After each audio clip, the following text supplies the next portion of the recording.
नमस्कार शेतकरी बांधवांनो, तर आजच्या या व्हिडिओमध्ये आपण पाहणार आहोत की कोणत्या शेतकऱ्यांच्या खात्यामध्ये वितरित होणार आहे पीक विमा, तोही ठीक 3:30 वाजता शनिवारी।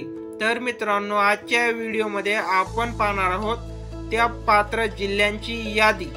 तर मित्रांनो, 8 वाजता या शेतकऱ्यांच्या बँकेत पीक विमा जमा, आधार लिंक असेल तरच मिळणार पीक विमा।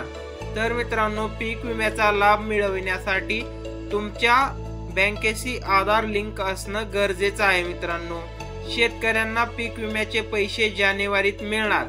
तर मित्रांनो, तुम्हाला पीक विम्याचे पैसे जानेवारी महिन्यात मिळणार अशी माहिती कृषी मंत्री धनंजय मुंडे यांनी दिलेली आहे व या संबंधित त्यांनी निर्देश सुद्धा पीक विमा कंपन्यांना दिलेले आहेत। तर यामध्ये अमरावती, बुलढाणा, धाराशिव, बीड, लातूर, अहमदनगर, तसेच मित्रांनो सांगली, सातारा, सोलापूर, धुळे, वाशिम, जळगाव, बुलढाणा अशा जिल्ह्यांचा मित्रांनो यामध्ये समावेश आहे आणि या जिल्ह्यातील शेतकऱ्यांना पीक विमा मिळणार आहे।